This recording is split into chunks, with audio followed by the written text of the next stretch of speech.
There has not been a successful unit this entire year for the Green Bay Packers. Again, think about it going in. A lot of people had them going at least to the at least to the playoffs, let alone, some people had them making it all the way to the Super Bowl.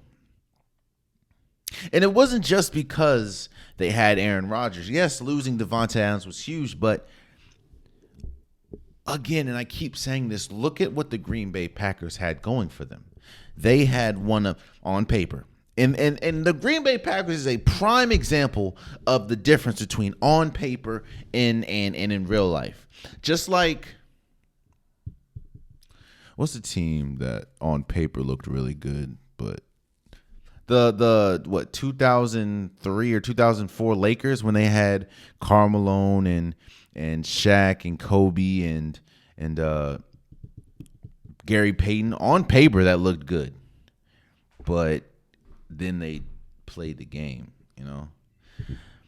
On paper, the Green Bay Packers are still a great team. Aaron Rodgers. On defense, they had on paper one of the best defenses, arguably the best defense on paper. Zaire Alexander, Smith, Gray. They had pieces. And as a unit, this was supposed to be one of the, if not the best defense in football. And they've been far from that. Zaire Alexander has been, he got killed on Thursday night against Treyon Burks. Boy. And why Burks like little man him? No, too small that kid. Nah, not Zaire Alexander. The defense hasn't been good. The offense, on the offensive side of the ball, there has not been a consistent unit this year. And that even includes Aaron Rodgers. Look, I don't think Aaron Rodgers is falling off a cliff. Kind of the same way I don't think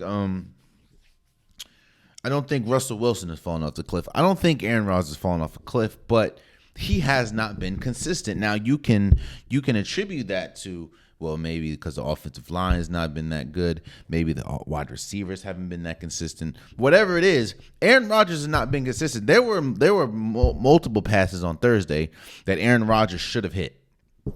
I know one that sailed a little too high, or very too high for Allen Lazard. One that could have possibly been a big gain again for Watson. No, for Sammy Watkins. These are passes that Aaron Rodgers is accustomed to making. He just hasn't made it. The offensive line, Bakhtiari's been in and out the lineup. It has not been consistent. I mean, Aaron Rodgers has been sacked a lot this year.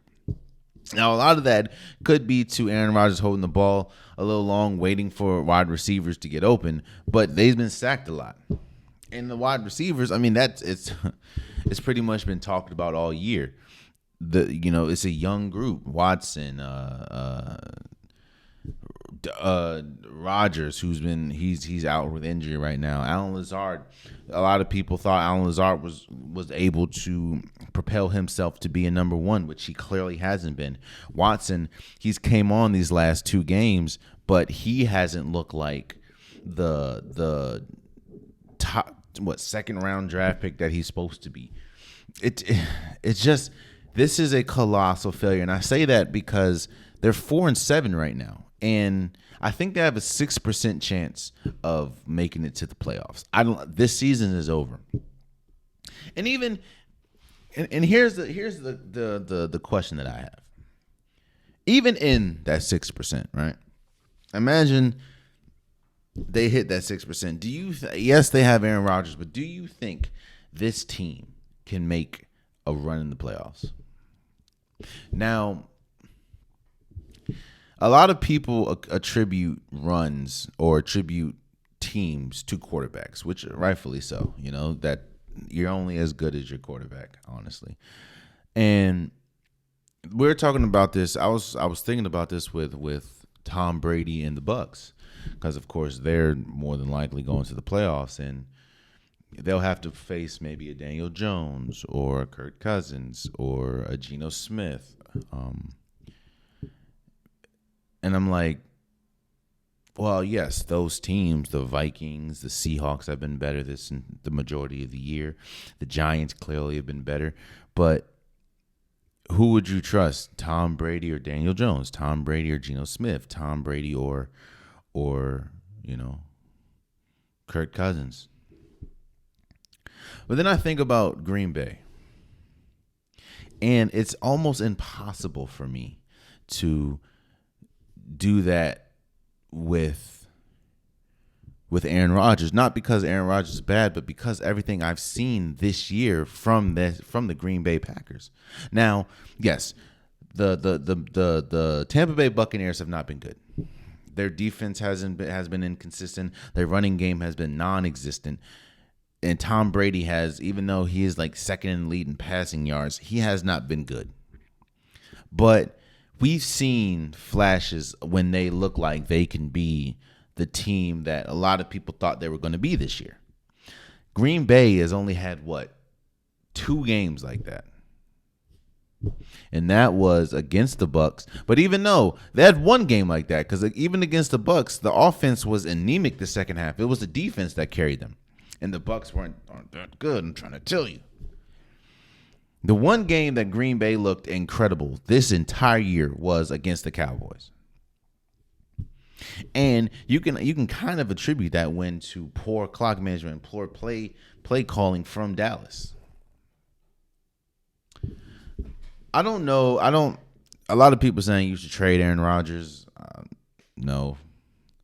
I don't know what you go from here. The season's over. I don't think that 6% is going to hit. I don't think they're going to make the playoffs. A lot of people saying that you should bench Aaron Rodgers for Jordan Love. Let me tell you something. If they were confident enough in Jordan Love, they would have benched Aaron Rodgers a while ago. If they were confident in Jordan Love, they would not have given Aaron Rodgers another contract. That's how you know Jordan Love might not be it. But this is a colossal failure at every level, and that's including the coach. Oh, man, you stayed to the end of the video. I appreciate you. If you like what you saw, be sure to hit that subscribe button so you'll never miss any content from your boy. You can also go back and watch past episodes, past clips, and don't forget that the Unpopular Podcast, new episodes drop every Wednesday and Saturday. Appreciate you.